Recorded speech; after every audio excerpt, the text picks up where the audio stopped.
What's going on, the homies? Jolt here from TheTokenMinorities, and I am back with a little bit of deja vu for you guys. I'm back with the draft analysis for your Kansas City Jirachiefs in the GBA Season 9. Now, before I dive into this, I'm sure most of you are well aware at this point, but just in case you're not, yeah, obviously this is the second draft analysis I've done for GBA Season 9. We tried to do a little bit of a Let's Go Pikachu and Eevee League, and needless to say, that did not go over particularly well. Very obviously, most of the fans were not into that. I really wasn't very into it either, so, you know, all things considered, I'm pretty happy that we're doing something brand new here. But for this season, just in case you know nothing about it, about this reboot for Season 9, we are actually allowing a very large amount of Ubers for this season of the GBAs. So it's going to be a pretty exciting season, both in terms of what I'm going to be able to draft here for my team, as well as just the wide variety of mons that I'm going to have to face throughout the season.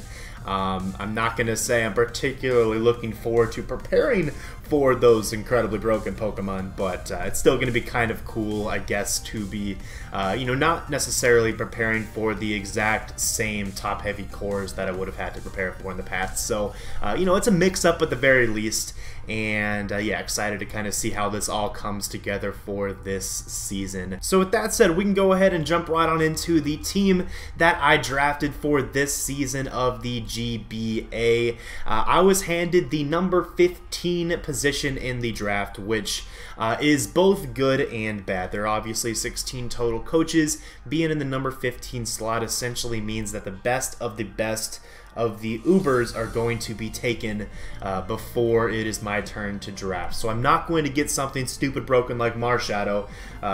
Leo ended up getting that. I guess that's a spoiler for some of you. But yeah, Marshadow by far the best Pokemon in the draft just based upon what was banned. There are a few Ubers that did get banned. Stuff like Kyogre I would have grabbed like ASAP if Kyogre was not banned. I think Kyogre is the single... I shouldn't say it, but it's one of the single most busted Ubers that you could possibly have in draft format. So, it was deserved that Kyogre got banned here for this season. But Marshadow would have been really nice. A lot of other really good Pokemon that I would have loved to have drafted as my Tier 1 in Round 1. Usually the best of the best Ubers are in Tier 1. Tier 2 is like a mixture of some of the, I guess, worse Ubers, as well as some of the best Pokemon who are typically in GBA's Tier 1, like Tapu Koko, Celesteela, etc. And then Tier 3 was basically the old Tier 1s, and it works its way down from there. So that's basically how the tiering works. I really would have liked to get one of those super good, you know, Tier 1 Ubers out of the gates, but in the 15th position, that's not really something that's possible for me in this draft. So I'm going to actually approach this a little bit differently, trying to take advantage of the position that I have.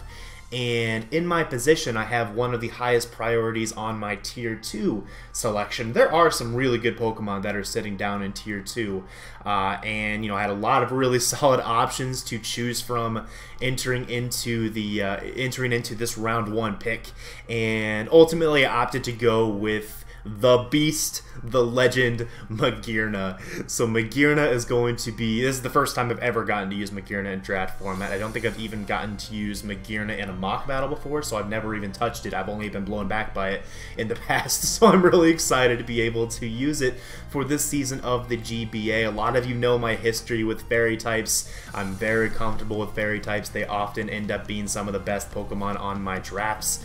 And now I have arguably one of the absolute best, not even arguably, one of the absolute best fairy types in existence in Magearna, so I'm super excited to use that for this season.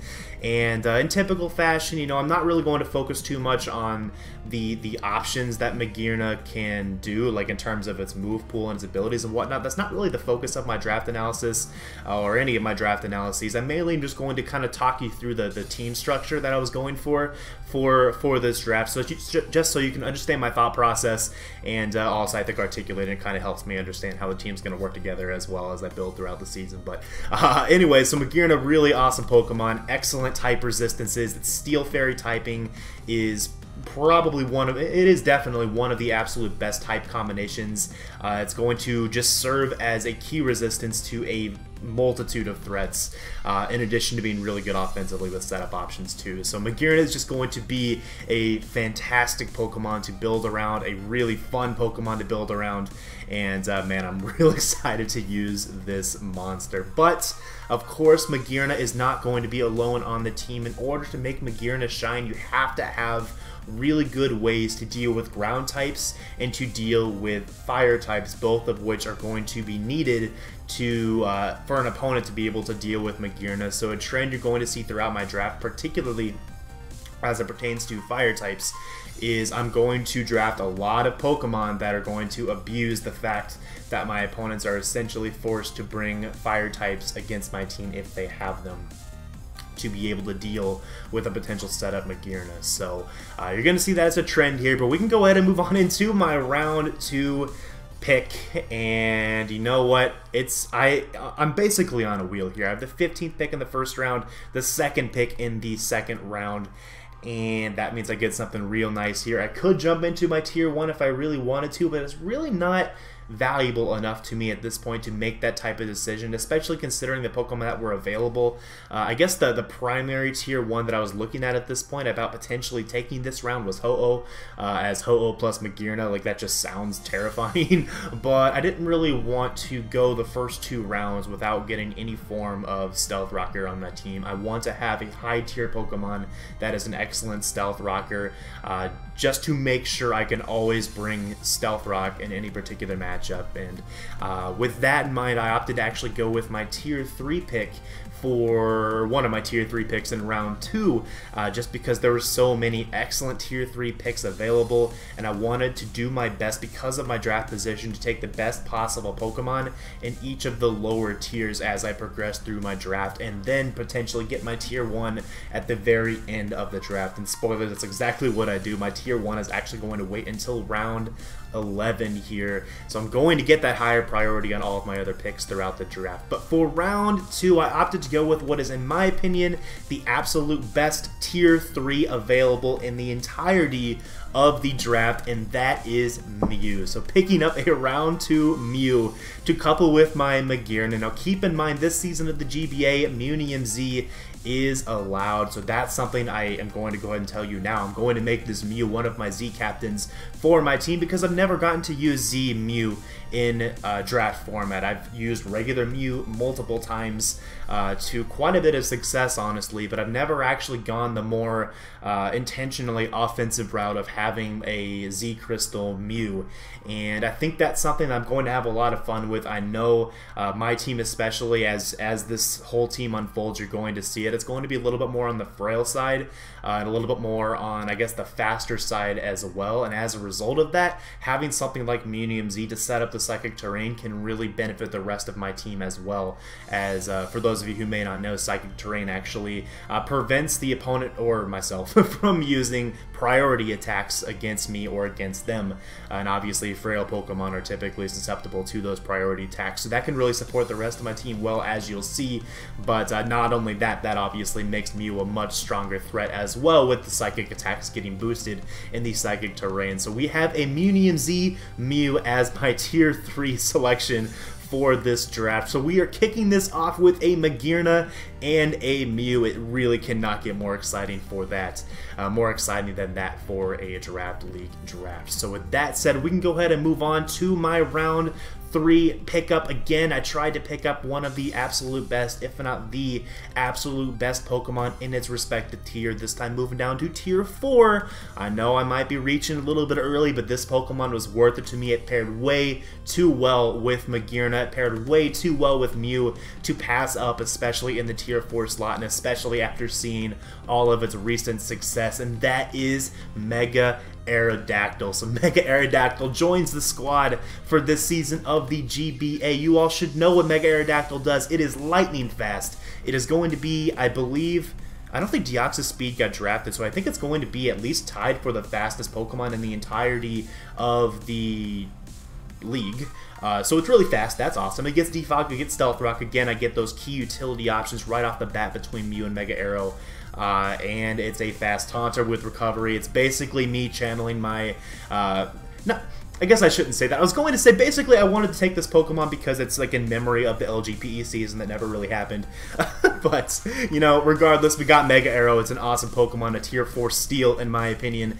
And I think we really have 2 Steels already in the draft, in the Tier 3 Mew and the Tier 4 Mega Aerodactyl. I also love the fact that it resists both of Magearna's weaknesses. That's so nice to have, especially this early on in the draft. I also love the fact that Mega Arrow can deal really well with those fire types that want to come always want to come against Magearna. Mega Arrow's almost always a free switch into those fire types, if not just a free double or whatever, to apply more offensive pressure against an opposing team. So just Magearna, Mew, Mega Aerodactyl looking real clean here out the gate. But now we can go and move on to my round 4 pick. I'm going to go ahead and try to fill in my Tier 3s now as quickly as possible in this draft, just because I think the Tier 3 pool is a little bit limited, especially considering the fact that almost every single coach is going to end up drafting 3 Tier 3 Pokemon. There weren't really that many that were available in Tier 3, at least not that many that I would have wanted to draft myself. So I'm going to prioritize those a little bit here with my next 2 picks. So in this next round, round 4, I'm going to pick up Scolipede as a Tier 3. I'm going to also make this a Z-Move user for my draft. Now, what I really like about Scolipede, one, it's a grounded poison. Toxic Spikes are notoriously very good in Uber's format, and really just good against my style of building if I don't have a grounded poison. So I wanted to make sure I had a good grounded poison that I was willing to bring almost every week. I also love that it has access to spikes and toxic spikes of its own. So again, Hazard Stack in general is notoriously good in an Uber's format where there's a lot of Pokemon that are really bulky, or at least bulkier than what we typically see in standard draft format. So having access to those fast spikes is obviously really nice as well. I've also seen Scolipede used to immense success in other Uber's draft leagues as an offensive Pokemon. Shout out to my man Stab. He has used it exceptionally well in his league, the Stab League, and I really, just by watching him use it there, I can tell that Scolipede is going to be an incredible offensive threat, despite the fact that it's going to be some bulkier Pokemon that I'm going to encounter. Its speed and speed boost is just, it makes it such an enormous threat against an opposing team. They always have to prepare a lot for Scolipede, because Scolipede can very easily click SD and then just click stab moves and sweep someone's team. So just an incredible Pokemon, and again, having the combination Mega Aerodactyl and Scolipede now actually benefits my Mew a lot, as well as Mew typically wants to be partnered with Pokemon that are a lot faster and can provide a lot of utility, and I believe Scolipede and Mega Aerodactyl both are able to do that for Mew, while Mega Aerodactyl especially is able to pair well with the Magearna. So yeah, as you can kind of see this draft unfolding, really trying to build around the Magearna and the Mew, and then I'm going to just have a casual Tier 1 Super Uber that I'm going to try to throw in here at the very end of the draft.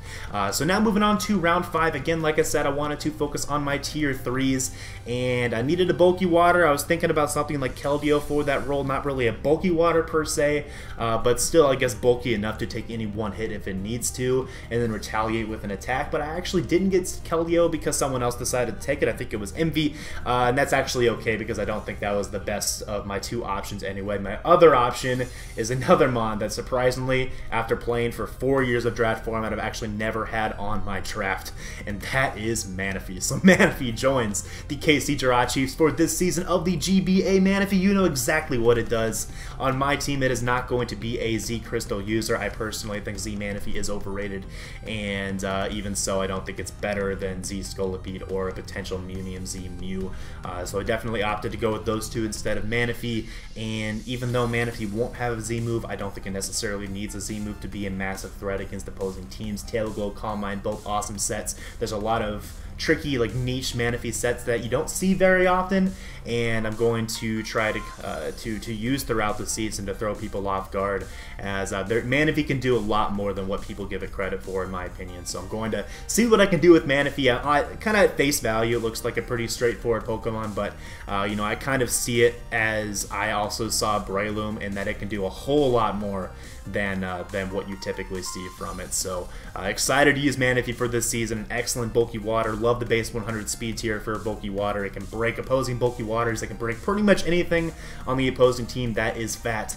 And yeah, just a massive offensive threat. So I have a lot of offense on my team so far, and really a lot of good natural bulk too. Magearna, good natural bulk. Mew, good natural bulk. Mega Arrow, surprising bulk because I can run so much HP investment without not having to have much speed. Scolipede as well. If I want to make Scolipede bulky to switch into certain threats, I can do that too. So I love the offensive and defensive versatility that my draft has at this stage. And yeah, just really happy with how it is so far. But now moving into the round 6 selection, we need to get a ground type for the team. A dark type would also be pretty nice. Again, just looking for more and more ways to try to pressure those Pokemon that are going to be forced to come to deal with the Magearna. Manaphy was really good for dealing with the grounds and the fire types that have to come from Magearna. And I think that my ground type is going to be really good at dealing with the fire types as well, obviously. And this Pokemon's also nice for dealing with some of the common mons that are going to come to offensively check my Mew. So this is going to be a Krookodile coming in here at round 6. Now, I'm not 100% sold on Krookodile. This is a tier 4. I felt it was one of the absolute best tier 4 selections remaining, just due to its overall versatility, intimidate, incredible dual stabs. But the one thing on Krookodile that I am interested in seeing, you know, kind of how it functions in this format is that I know it's not typically used in Ubers, just period. I'm not entirely sure on Krookodile's usage in draft format Ubers, as this really technically is, though, the first Ubers season I'm going to be doing for draft format. And yeah, I'm just not entirely sure how that's going to function in an Uber's setting, just because Pokemon are going to be a lot bulkier, and I think there's a lot more like scary Pokemon that can just switch into Krookodile and threaten me, but it might still be just as good as it is normally. I don't know, we're just going to have to find out on that. But normally, Krookodile is awesome. Taunt, Stealth Rock, again, awesome abilities, great Scarfer. So there's a lot of stuff that Krookodile can do for my team that fills those two key roles of being the Dark type and the Ground type, key immunities really for my draft. Supports everything else really well, and yeah, excited to see how it does for this season. Now, next up in round 7, I'm going to dip down to my tier 5, trying to pick up one of the best tier 5s available. In my opinion, a top 10 tier 5 Pokemon, regardless of what draft it is on, and that is Incineroar, coming in here at my round 7, I believe. So Incineroar, yeah, it's a little bit redundant with Krookodile in terms of its ability and its dark typing, but dark typing just is naturally amazing in Uber, so I'm not really upset about that at all. Having double darks just makes my Mew that much better, honestly, just having those extra ways to deal with the Pokemon that are going to try to deal with Mew most likely. Excuse me. But yeah, Incineroar just provides a lot of utility. It does have priority. It has U-turn. It has, again, Intimidate. It has an awesome stabs. Fire Dark is very hard to switch into. It's also a really good Scarfer, a good fat Pokemon. It can just do a lot of stuff for my team. Really good pivot, if nothing else, which, you know, if my tier 5 can serve as an excellent pivot for my team, then I will definitely take that for sure. So that's Incineroar. Not a whole lot else to say. It is a tier 5, a good tier 5, and going to be solid for my team. So next up, coming in at round 8, I'm going to turn to one of my free picks. I believe I have, I think, 3 free picks are still remaining. Manaphy was my first free pick, if I remember correctly. It's turning to one of my free picks. This one coming out of tier 4. This is a Pokemon I have wanted to use for a long time, and I never had a draft where I felt like it was an optimal fit for that draft until now. You know I love my fairy types. Why not grab 2 of them? We welcome Alolan Ninetails to the KC Jirachiefs. Aurora coming in on top of Setup Mew with Z moves, on top of Magearna, on top of Scolipede, on top of Manaphy. Yeah, Aurora offense is here, folks, and it's going to be a fun season with Aurora support. Alolan Ninetails, an excellent speed tier, an excellent dual stab. A-Drive knows how good this Pokemon is. He proclaims it's top 10 in the format or something like that. I don't know about that, but it's still a very solid Pokemon coming in from tier 4 especially. And man, I'm excited to use this thing, let me tell you. Double Fairy offense is something I've wanted to try for a long time. And man, Alolan Ninetails plus Magearna, that's so perfect. I'm excited for that. Really excited for that. But yeah, Alolan Ninetails joins the roster, and yeah, it's going to be fun. So next up, coming in at round 9, we have a returning member from GBA Season 8. I saw a lot of you guys doubting him in the comments section. I saw a lot of you guys in my DMs and my private servers telling me he's going to let me down, but I disagree. Breloom is returning to the KC Jirachiefs. Breloom did not let me down last season whatsoever. Breloom came in clutch, honestly, in so many of my games in Season 8. And it fit the team so well. I needed priority. I kind of wanted a grass type. I needed a fighting type. I wanted a fighting type. I needed a grass type. Regardless, it fits so well. Look at my team. Look at Breloom. It fits like a glove. And again, another offensive Pokemon for my team. Another Pokemon that can really benefit from the Aurora Veil, as Breloom doesn't have the best bulk on paper, admittedly, but I can run bulky sets with Breloom, as I proved last season. And, you know, supporting that with Aurora Veil just makes it that much bulkier and that much more of a threat. So yeah, don't sleep on Breloom, folks. It's going to be a fun Pokemon once again to use this season. Now, moving on to round 10, we are picking up my final free pick. It's a tier 5. It's not the most flashy Pokemon in the world, but it does fill an important role for my team, and that is Mismagius. Mismagius coming in, that base 105 speed tier is something that I needed to fill for my team. I did not have that filled with anything else. I wanted to have another Pokemon above base 100. I wanted to have another Pokemon that was levitating or off the ground as a ground immunity. I wanted to have a fighting immunity. I wanted to have a normal immunity to block Rapid Spin for my team that can very easily run Hazard Stack on any given week. So it fills all of those key roles, in addition to just being a threatening ghost type. Ghost types are naturally very threatening, naturally very hard for opponents to deal with, and if I slap like a Choice Specs or a Life Orb on this thing, it can pack a punch with just spamming Shadow Ball. Most teams do not switch in well to Shadow Ball, particularly if they decide not to bring a normal type or a dark type, and quite honestly, my team has a lot of ways to deal with normal types and dark types, so I'm not too scared of them anyways. So I think Mismagius fits really well. It's also a good support Pokemon. I believe it gets Perish Song. I think it gets Heal Bell as well, so just nice support moves. Nasty Plot, Calm Mind. It can do a lot of stuff. Again, for a tier 5, I do not mind at all picking up a Mismagius, especially for all that support that it can provide for my team. So that is 10 Pokemon. Obviously, there is one Pokemon that has not yet been picked yet. That is my tier 1 for the draft, my Super Uber for the draft. And there's a few options on the board here still at this point. There's stuff like Giratina. I just picked up Mismagius. That's not going to happen. There's stuff like Reshiram. Don't really want a Reshiram when I already have an Incineroar as my fire type, but it's an option. It's not bad. I'm trying to think what else was available. I think Groudon was available. Groudon, pretty good Pokemon as well. Really good Pokemon as well. And I think a couple of the Deoxys forms were also available, but I already had a Mew. I didn't really want to double up my Psychic types, even though Munium Z Psychic Terrain into a Deoxys sounds pretty broken. But I actually ended up going with another monster, and that is Zekrom. Zekrom joins the team to be my bulky water slayer, to be an absolutely massive wall breaker against opposing teams. This is my best physical attacker on the team now. I didn't have the best physical offense in my opinion. I had Mega Arrow, I had Scolipede, both of those.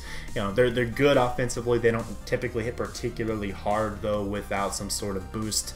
Breloom does hit very hard, but Breloom obviously I can't bring to every single matchup just due to its speed tier and typing and whatnot. Zekrom can come every single week. Zekrom can do a ton of damage every single week, and that's exactly what it's going to do. But Zekrom, Magearna are my Ubers for this draft, with a Mew, Mega Arrow, Scolipede, and Manaphy as probably the next in line for my favorite Pokemon. And then I have the Incineroar, Alolan, Ninetails, Breloom, and Mismagius rounding out the draft for your KC Jirachiefs in GBA Season 9. Let me know what you think about the draft in the comments below. Make sure to smash that like button if you are excited for this season of the GBA, or if you just like this video in general. I kind of appreciate that too. But even so, that's the team for this season. I hope you guys enjoyed. Be on the lookout for week 1 that's going to be coming to you not this weekend, but the following weekend. So that's April I'm trying to think what day that is. I think that's April 14th? I think it's the 14th. It's a Sunday. I think it's April 14th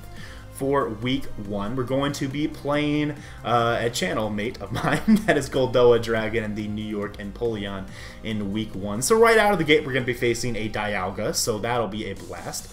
But we'll just kind of see how that goes. But yeah, really looking forward to that. He's a cool guy, good friend of mine, and yeah, it should be a good match for sure. But thanks for watching, guys, and I will see you all in the next one. Peace.